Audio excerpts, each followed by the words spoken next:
Welcome दोस्तों, आप देख रहे हैं आपका पसंदीदा YouTube channel coaching excellent point Shambhu sir के साथ। आज अंकगणित का महत्वपूर्ण चैप्टर अनुपात समानुपात रेशियो एंड प्रोपोर्शन पढ़ने वाले हैं। रेशियो एंड प्रोपोर्शन एक ऐसा अध्याय, एक ऐसा चैप्टर जिससे न केवल डिफेंस में बल्कि सिविल परीक्षाओं में भी इस पार्ट से सवाल पूछे जाते हैं। डिफेंस की बात करें तो आर्मी, सैनिक स्कूल, नेवी और अन्य परीक्षाओं जैसे एसएससी, सैनिक स्कूल, सिमुलतला, नवोदय इत्यादि, आरके मिशन, इन सभी स्कूलों में प्रवेश के लिए जो परीक्षा होता है उनमें इस चैप्टर से सवाल निश्चित रूप से पूछे जाते हैं। इस चैप्टर का पहले बेसिक हम लोग जानेंगे कि बेसिक सवाल होता कैसा है। उसके भी पहले अनुपात क्या है। दो राशियों की तुलना जब उनमें बड़ा और छोटा की दृष्टि से करते हैं, कम या अधिक की दृष्टि से करते हैं, या कितना गुना अधिक कितना गुना कम की दृष्टि से करते हैं, तब वहां अनुपात शब्द का उपयोग किया जाता है, रेशियो शब्द का उपयोग किया जाता है। दो राशियों में एक अंश के रूप में, एक हर के रूप में लिख दिया जाए तो उसको फिर से अनुपात रूप में लिखने के लिए जो अंश होता है उसे पहले लिखते हैं और जो हर होता है वो बाद में लिखते हैं, और उसका जो बीच का चिन्ह होता है इस तरह का होता है। जैसे दो राशियां हैं ए और बी, और इनका अनुपात रूप लिखना है तो ए बटा बी लिखते हैं। फिर इसी ए बटा बी को इस चिन्ह के माध्यम से, रेशियो के माध्यम से ए अनुपात बी लिखते हैं।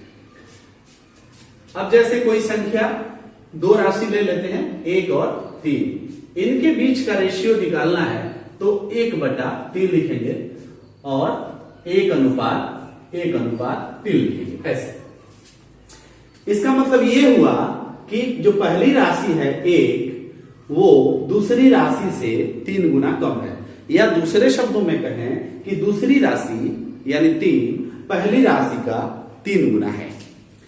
तो इस तरह से इसमें राशियों का लेखा जोखा अनुपातिक रूप में किया जाता है। इस चैप्टर में कुछ महत्वपूर्ण बिंदुएं, कुछ प्रमुख सूत्रों को भी पढ़ना जरूरी है, जानना जरूरी है, ताकि इनसे जुड़े सवाल आप आसानी से बना सकें। अब जैसे दो राशियां अगर ए और बी है, ए बी का मान कुछ भी हो सकता है संख्या रूप में, तो उनके बीच का जो अनुपात होता है, मध्य अनुपात जिसे कहते हैं, उसे ज्ञात करने का फॉर्मूला रूट ए बी, मतलब जो राशि 2 दी गई है उनके गुणनफल का वर्गमूल निकालेंगे तो उनका मध्य अनुपात निकल जाता है, बीच का अनुपात निकल जाता है। अगर 3 राशियां दी गई हैं ए बी सी, तो उनके साथ जो चौथी राशि ज्ञात करना होता है, तो उसके लिए हम फॉर्मूला लगाते हैं। चौथी राशि को डी द्वारा यहां सूचित कर रहे हैं, D equal to B into C by A. अब दो राशियों का अनुपात, फिर अलग से 2 राशियों का अनुपात, इन 4 राशियों में 2 राशियों का अनुपात अगर इक्वल है तो इक्वल के लिए समानुपात शब्द का प्रयोग किया जाता है। समानुपात मतलब प्रोपोर्शन। इक्वल जहां 2 राशियां एक अनुपात बनाए, फिर 2 राशियां एक अनुपात बनाए, तो ये अगर दोनों राशियां 4 राशियां मिलकर अगर बराबर अनुपात का निर्माण करती हैं तो उस स्थिति में समानुपात शब्द का प्रयोग किया जाता है। और समानुपात का चिन्ह दोस्तों ऐसे होता है, अनुपात फिर अनुपात, मतलब 2 बार अनुपात, दोनों आपस में बराबर है, ये इक्वल होता है। जैसे ए हो गया, बी हो गया, इनके बीच का रेशियो ए बटा बी हो गया, या ए अनुपात बी हो गया। फिर सी एक तीसरी राशि हो गई, डी एक चौथी राशि हो गई, और इनके बीच अनुपात जो हम लिखेंगे सी बाई डी लिखेंगे, या सी अनुपात बी लिखेंगे। तो ये अगर दोनों अनुपात आपस में इक्वल हैं, बराबर हैं, तो जाहिर सी बात है आप लिखेंगे ए बटे बी इक्वल टू सी बटे डी, या इसी बात को आप लिखेंगे ए अनुपात बी बराबर C अनुपात D। तो ये जो आप बराबर का चिन्ह इस्तेमाल कर रहे हैं, इसके लिए आप इस तरह के चिन्ह का इस्तेमाल करेंगे उस स्थिति में A बटा B समानुपात A अनुपात B समानुपात C अनुपात D। असल में ये जो समानुपात का चिन्ह होता है, प्रोपोर्शन का चिन्ह होता है, वो इक्वल के लिए होता है। ये इसका मतलब हुआ, इस चिन्ह का मतलब हुआ कि ये रेशियो और ये रेशियो आपस में इक्वल है। तो अगर तीन राशियां हमारे पास हैं तो चौथी राशि जो हमें ज्ञात करनी होती है, जिसे चतुर्थ राशि कहते हैं, चतुर्थ अनुपात कहते हैं, तो उसके लिए इस फार्मूला का उपयोग किया जाता है। किस फार्मूला का? फार्मूला नंबर 2 आप देख सकते हैं, आप सही तरीके से देख पा रहे हैं। ए, बी और सी तीन राशियां दी गई हैं और चौथा इसमें रेशियो डी है। तो देखिए इसमें कैसा संबंध होता है, ए अनुपात बी समानुपात सी अनुपात डी। मान लीजिए ये आपस में इक्वल है, ये रेशियो और ये रेशियो आपस में इक्वल है, तो इसमें ए और डी जो हुआ, ए और डी जो हुआ, ये बाहरी राशियां हुई। ए और डी ये बाहरी राशियां हुई, बाहरी राशियां, ये बाहरी राशियां हैं ये। लेकिन बी और सी क्या हुई? बी और सी ये भीतरी राशियां हैं, भीतरी राशियां हैं। अब इनमें कोई भी तीन राशि मालूम हो तो चौथी को हम ज्ञात कर सकते हैं। जैसे ए अनुपात बी इक्वल है सी अनुपात डी, तो ए बटा बी इक्वल होगा सी बटा डी। अब इसमें क्रॉस गुना करें, क्रॉस गुना करें तो जाहिर सी बात है ऐसे गुना करेंगे आप, a into D equal to a into D equal to b into C, आप ऐसे गुना करेंगे। फिर इसको आगे अगर बढ़ाएं तो a equal to b into C by D होगा। a अगर निकालना चाहते हैं, अगर d निकालना चाहते हैं तो b इंटू सी बाई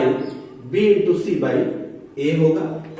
इधर से चले, अगर आप b निकालना चाहते हैं तो फिर a इंटू डी होगा। देखिए a और d बाहरी हैं तो आपस में गुना होता है, अर्थात इसको दूसरे शब्दों में हम कह सकते हैं a गुणे d इक्वल होगा, a गुणे d इक्वल होगा, आप यहां भी देख सकते हैं a गुणे d, ऐसे क्रॉस गुना करेंगे, बीच में इक्वल का चिन्ह है, a गुणे d, इसमें आप गुना करेंगे ऐसे, तो इसके इक्वल हो जाएगा b इंटू सी, यहां पर b इंटू सी।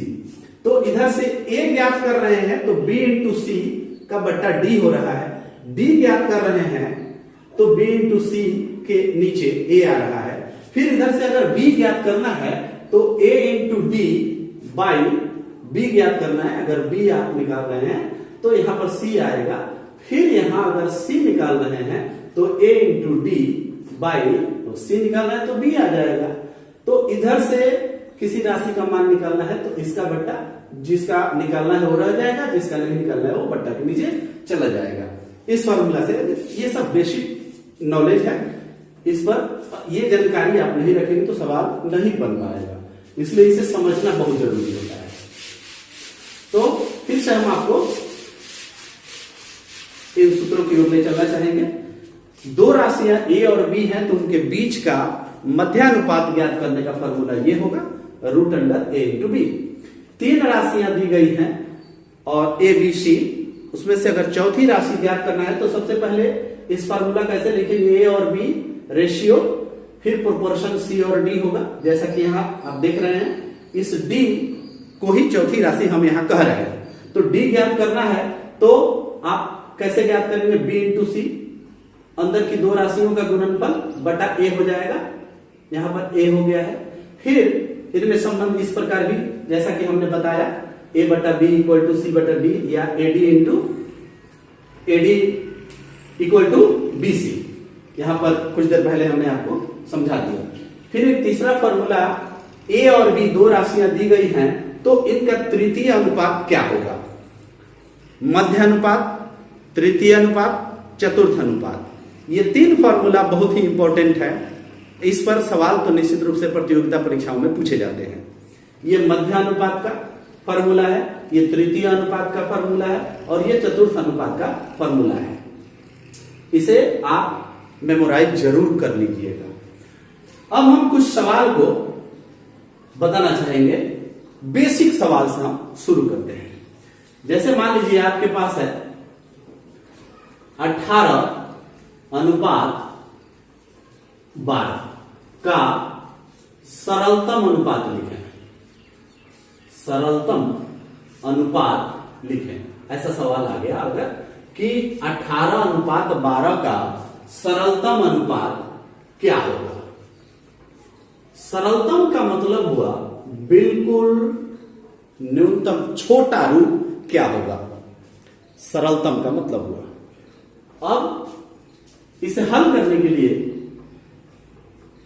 अनुपात का मतलब बट्टा होता है, अभी आपने देखा, तो इसे 18/12 आप लिख दीजिए। अब इसे कैंसिल करना है। सरलतम का मतलब हुआ उसे कैंसिल करके छोटा कर देना। सरलतम अनुपात का मतलब हुआ उसे कैंसिल करके छोटा कर देना, बिल्कुल छोटा, जितना उसके बाद छोटा हो ही ना पाए। तो इसमें बड़ी संख्या से कैंसिल करते हैं, अगर छोटी छोटी संख्याओं से भी कैंसिल करते हैं तो भी हो सकता है, लेकिन ज्यादा बेहतर होगा कि बड़ी संख्या से कैंसिल करें अगर आपका कमांड है। तो इसे 6 के टेबल से, 6 के पहाड़ा से कैंसिल कर रहे हैं। 6 × 12 = 18। तो ये आप 3/2 देख रहे हैं। तो इसका जो सरलतम अनुपात होगा, न्यूनतम जो अनुपात होगा 3:2 होगा। इसको कहते हैं सरलतम अनुपात। दूसरा है, दूसरा मान लीजिए सवाल आ गया 24:81 का सरलतम अनुपात बताएं। सरलतम अनुपात बताएं, ज्ञात करें, निकालें, सब सेम होता है। फिर वही प्रोसेस अपनाएंगे यहां भी। जैसे यहां 18/12 लिखे हैं, हम यहां अनुपात को 24/18 लिखेंगे।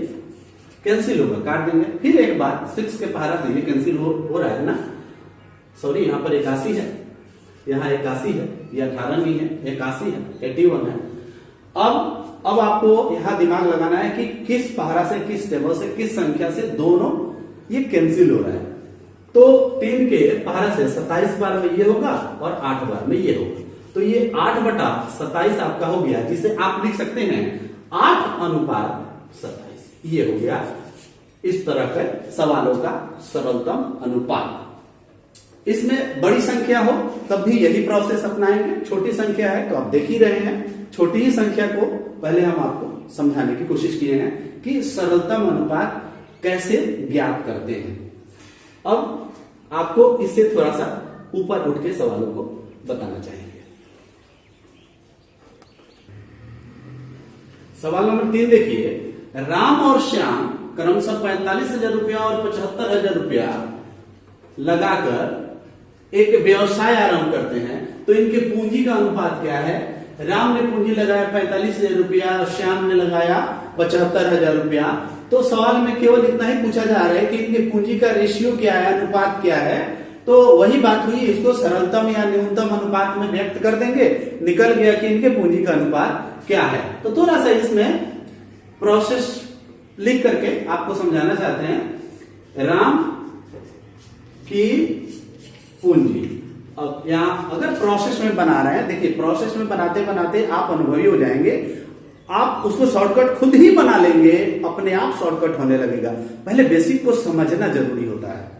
तो राम की पूंजी हो गई 45,000 रुपया, 45,000 रुपया। फिर श्याम की पूंजी हो गई, श्याम की पूंजी आप देख पा रहे हैं, श्याम की पूंजी है 75,000 रुपया। तो यहां आपने लिख दिया 75,000 रुपया।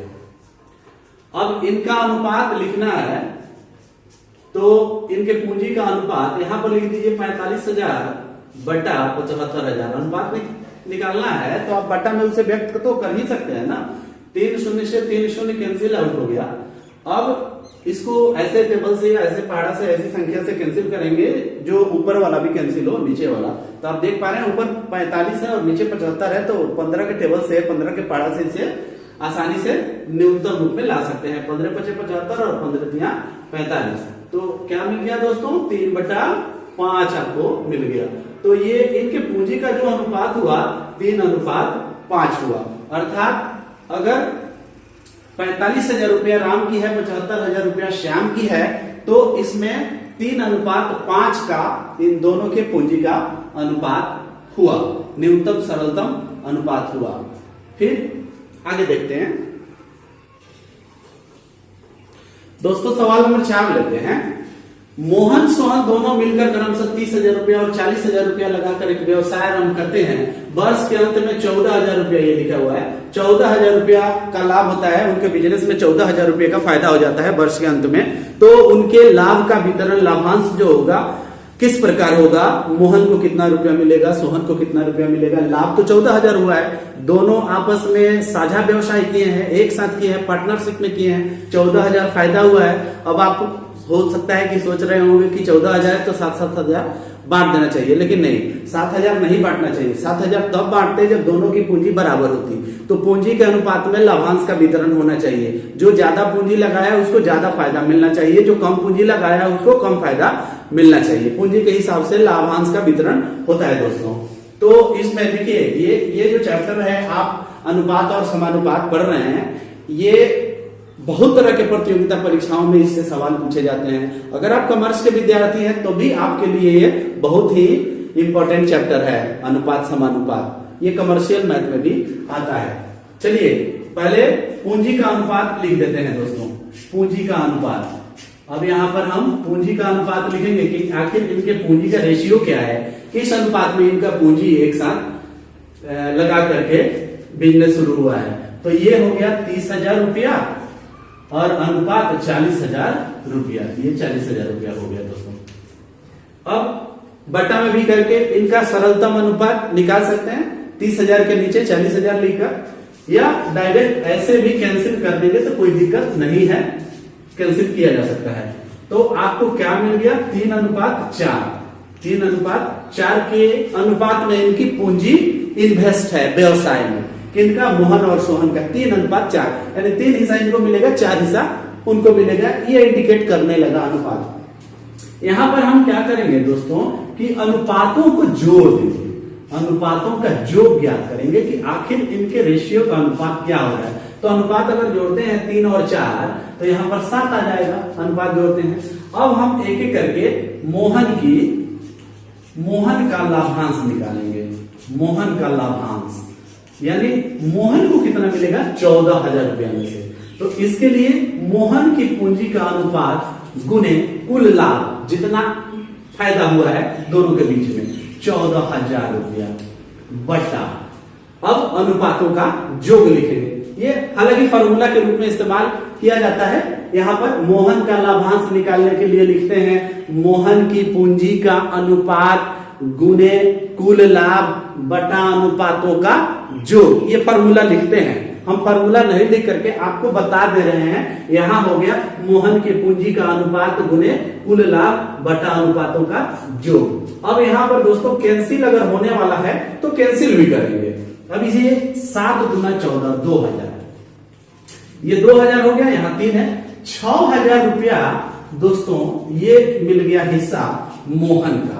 तो अब यहां अगर सोहन का हिस्सा निकालना है तो 14,000 में से 6,000 घटाकर भी निकाल सकते हैं, तो बच गया 8,000। या इसी क्रम में अगर सोहन का निकालना चाहते हैं तो ऐसे भी निकाल सकते हैं, सोहन का लाभांश। ठीक उसी फॉर्मूला के हिसाब से अंतर सिर्फ ये होगा दोस्तों कि यहाँ 3 के जगह पर 4 हो जाएगा। क्यों होगा 4? क्योंकि ये 4 जो है सोहन के लिए है पूंजी का अनुपात। तो यहाँ 4 होगा गुने, आप 14,000 तो लिखेंगे ही लिखेंगे। अगर 3 व्यक्ति व्यवसाय शुरू किए होते तब भी आप यही प्रोसेस अपनाते, तब वहां अनुपातों का योग, तीनों का योग लिखते। 4 लोग होते तो चारों का योग लिखते, चारों का रेशियो होता। चलिए इसमें इस सवाल में संयोग से 2 ही लोग व्यवसाय किए हैं। अब बटा अनुपातों का योग होगा 7, 7 गुना 14, ये फिर 2,000, 4 गुना 8,000 रुपया। तो यहां पर आप देख सकते हैं कि मोहन का जो लाभांश होगा 14,000 में 6,000 मिलेगा और सोहन का जो लाभांश होगा वो 8,000 मिलेगा। ऐसे दोनों के बीच 30,000 और 40,000, 70,000 रुपये का ये पूंजी लगा है। लेकिन पूंजी का अनुपात आप देख रहे हैं 3:4 है। लाभ प्राप्त हुआ है 14,000, तो 7,000 बांटेंगे तो गलत होगा। यहां पर झगड़ा होने की संभावना बढ़ जाएगी। ये कहेगा कि हम तो ज्यादा पूंजी लगाए हैं, तो उसको तो घाटा होगा ना। तो इसमें इस व्यवसायिक दृष्टि से देखा जाए तो व्यवसाय में लाभांश का जो विभाजन होता है, जो वितरण होता है, एक दूसरे को जो फायदा को बांटा जाता है, पूंजी के रेशियो में बांटा जाता है। तो यहां पर हो गया मोहन का 6,000 और सोहन का दोस्तों 8,000।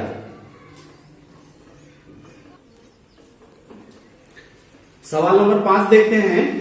12-18 का मध्यानुपात क्या होगा। अब कुछ सवालों को इन फॉर्मूला के हिसाब से बनाना सीखेंगे। ये सारे अभी बेसिक चल रहे हैं। बेसिक चल रहे हैं का मतलब ये नहीं हुआ कि एकदम छोटे छोटे बच्चों के लिए है। ये भी कॉम्पिटेटिव है, ये भी कंपटीशन में पूछे जाते हैं ऐसे सवाल। एसएससी, सैनिक, army, navy, Simultala, RK mission जैसे विद्यालयों में प्रवेश के लिए भी पूछे जाते हैं। तो इसे बेसिक का मतलब ये नहीं समझना है कि पहला दूसरा का ये सब क्वेश्चन है। बहुत ही इंपॉर्टेंट है। इस एपिसोड को, इस वीडियो को देखने के बाद में आप किसी भी प्रकाशन की जब किताब उठाइएगा, कॉम्पिटेटिव टाइप का किताब उठाइएगा, तो आप समझ जाएंगे कि वास्तव में इसे पढ़ने और समझने से कितना फायदा हुआ, आपके किताब के सवालों को बनाने में कितनी मदद मिली, कितनी सहायता मिल रही है। चलिए देखते हैं 12 और 18 का मध्यानुपात क्या होगा। तो मध्यानुपात का फॉर्मूला आपको पता है। अगर ये एक राशि है, दूसरी राशि ये है, ये ए है, ये बी है, तो मध्यानुपात √AB करते हैं। तो यहां पर मध्यानुपात का डायरेक्ट आप फॉर्मूला लिख लीजिए। मध्यानुपात बराबर, ऐसे तो ए हो और बी हो तो √AB लिखते हैं ना, √AB। यहां देखिए मध्यानुपात ज्ञात करने का फॉर्मूला है √AB। लेकिन अब यहाँ AB तो है नहीं, 12-18 है ना, तो आप यहाँ पर √12 × 18 लिख लीजिए। अब 12 और 18 का फैक्टर करना है। जैसे वर्गमूल आप निकालते हैं, घनमूल निकालते हैं, उसके हिसाब से यहाँ पर वर्गमूल निकालना होगा। 12 और 18 का फैक्टर करेंगे तो 2 दूना 4 तिया 12 और 3 तिरिका 9 दूना 18 आ गया दोस्तों, ये आ गया। अब आपको इसमें क्या करना है कि जितने 2 हैं उनको एक साथ सजाना है। तो 2 यहां पर आप देख सकते हैं, 1, 2 और 3 बार है। तो 2 को आप 3 बार लिखिए, फिर 3 देखिए, 1 बार, 2 बार और 3 बार है। तो यहाँ पर 3 भी 3 बार लिख दीजिए।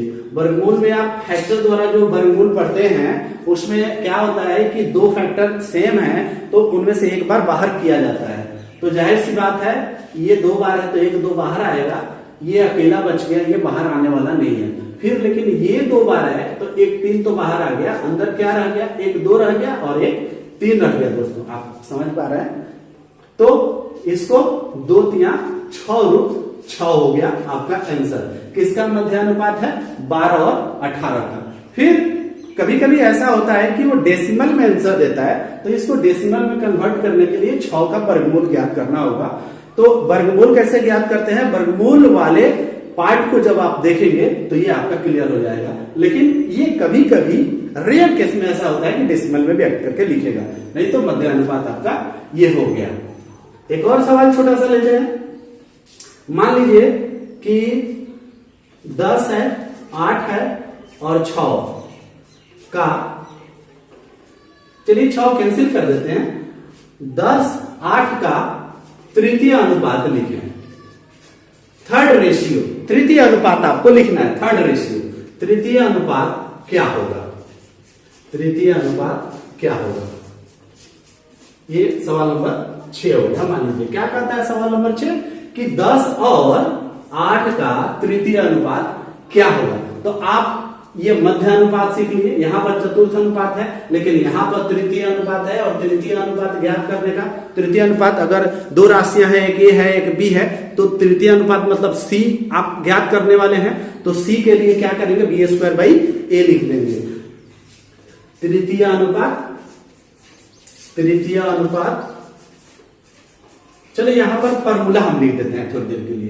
तृतीय अनुपात का फॉर्मूला, तृतीय अनुपात यहां पर C = लिख देते हैं। ये तृतीय अनुपात है, C = तो इसका फॉर्मूला होगा b² A। अब यहां B कौन है? ये B है। A कौन है? ये A है। तो उसके लिए c इक्वल टू, ये तृतीय अनुपात के लिए c आ गया, b का स्क्वायर आप करेंगे तो उसके लिए आप आ जाएंगे 8 का स्क्वायर बटा 10 या 8 गुणे 8 बटा 10। फिर यहाँ पर दोस्तों कैंसिल अगर होने लायक है तो आप कैंसिल भी कीजिए, तो 2 पचे 10 हो गया और 2 चौका 8 हो गया। 32 बटे 5 जो होगा ये आपका सवाल नंबर 6 10:8 का तृतीय अनुपात थर्ड रेशियो प्राप्त हुआ। सवाल नंबर 5 में आपने मध्यानुपात देखा, इसमें भी दो राशियां हैं 12-18।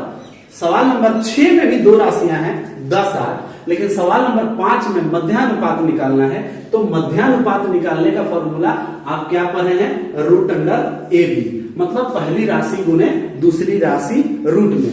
लेकिन यहां पर दोस्तों आपको पढ़ना है तृतीय अनुपात, तो तृतीय अनुपात सी ए बी और तीसरी अनुपात सी, तो सी ज्ञात करने का फॉर्मूला होगा b²/a। फॉर्मूला को मेमोराइज जरूर कर लीजिएगा।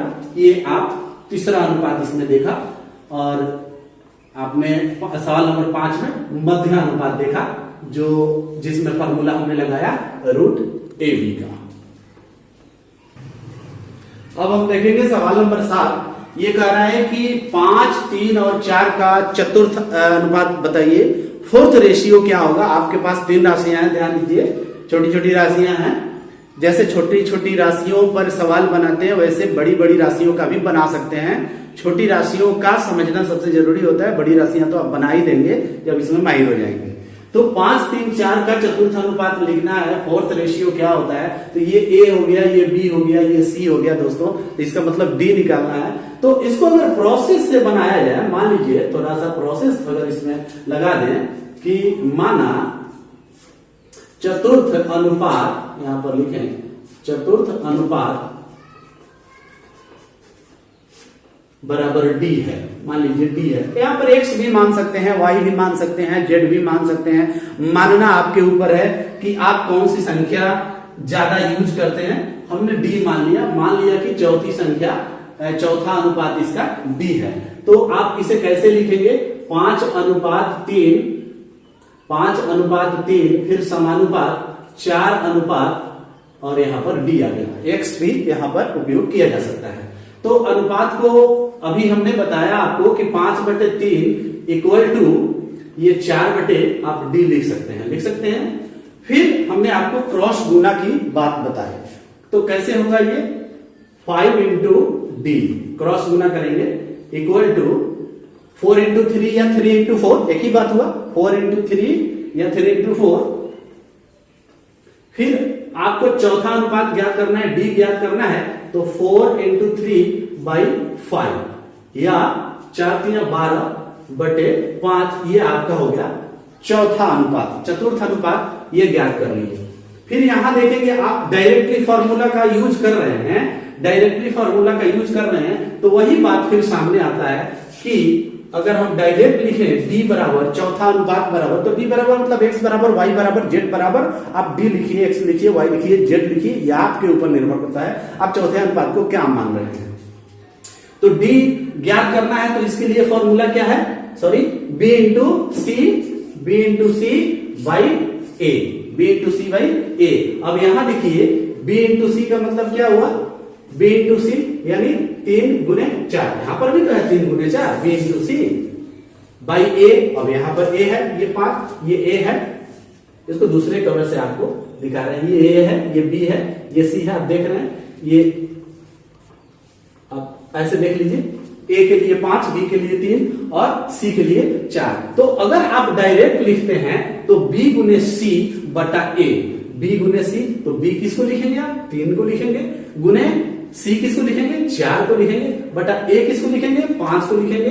तो फिर एक बार अगर आप गुना करते हैं तो 4×3=12/5, वही आंसर आया यहां पर, देख लीजिए। तो आप डायरेक्ट, अगर आप किसी कंपटीशन के एग्जाम में बैठे हैं और आपको केवल ऑप्शन खोजना है, तो ये प्रोसेस लिखने की कोई जरूरत नहीं है, फॉर्मूला डायरेक्ट लिखिए। इसी को शॉर्टकट लोग कहते हैं कि ये शॉर्टकट है, एक तरह का ट्रिक है। तो ट्रिक ही समझ लीजिए, ये ट्रिक है कि चौथा अनुपात आपको ज्ञात करना है तो दूसरा अनुपात गुने तीसरा अनुपात, चौथा अनुपात ज्ञात करना है तो दूसरा अनुपात गुने तीसरा अनुपात बटा पहला अनुपात, तो इसे चौथा ज्ञात हो गया। तो दोनों ही विधियों से हमने देखा कि चौथा अनुपात लिखना है, तो यहां भी आया प्रोसेस में 12/5 और यहां भी आया 12/5।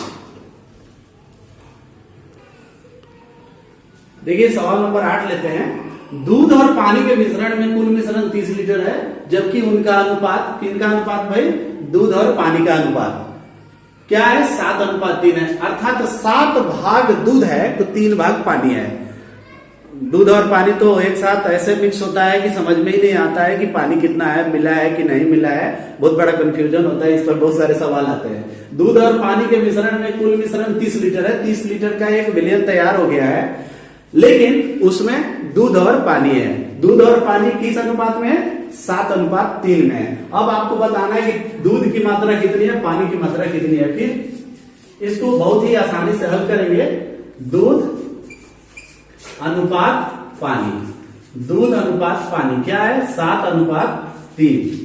इनका योग का मतलब हुआ अनुपातों का योग। इसमें अनुपात को जोड़ लेते हैं, अनुपातों का योग कितना आ गया? 7 + 3 = 10। 10 आ गया।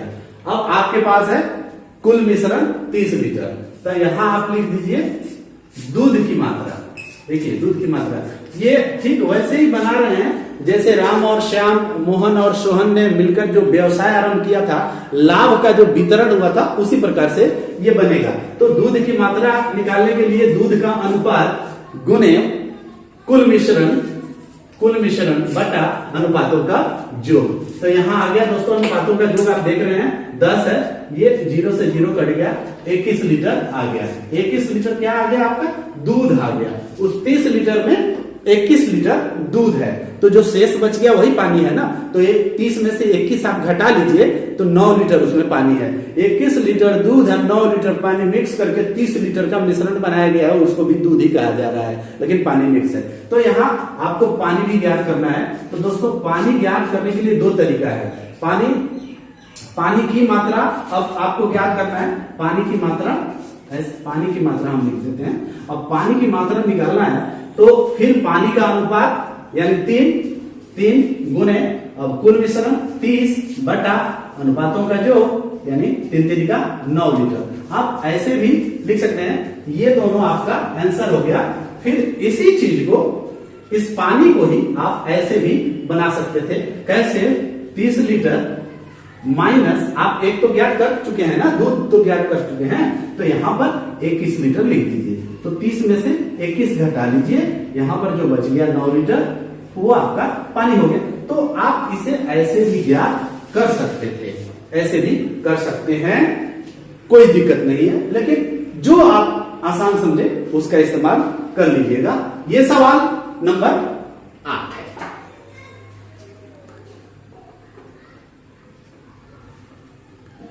सवाल नंबर 9 देखते हैं।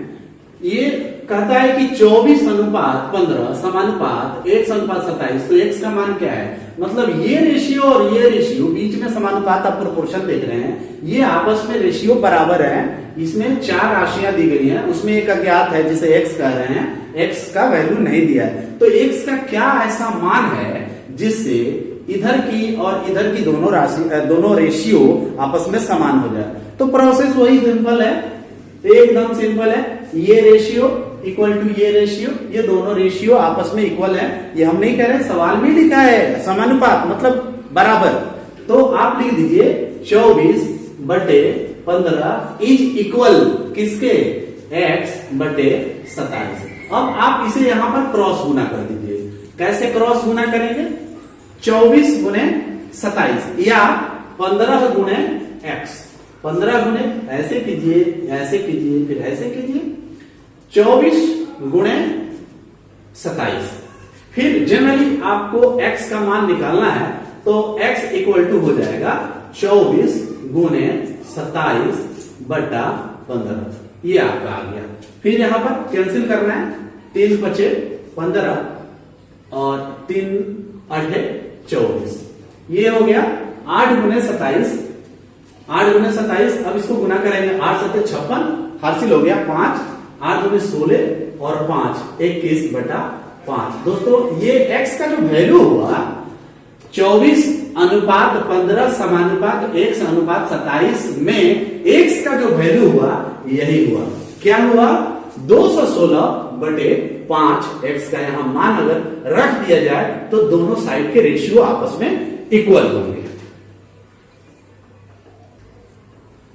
सवाल नंबर 10 देखते हैं। ये देखिए, सोना एवं तांबा के 75 ग्राम मिश्र धातु में अवयवी अनुपात 4:1 है। मतलब एक मिश्र धातु है जिसमें सोना और तांबा मिक्स है। किस अनुपात में मिक्स है? तो 4:1 में। मतलब 4 भाग सोना है तो 1 भाग तांबा है।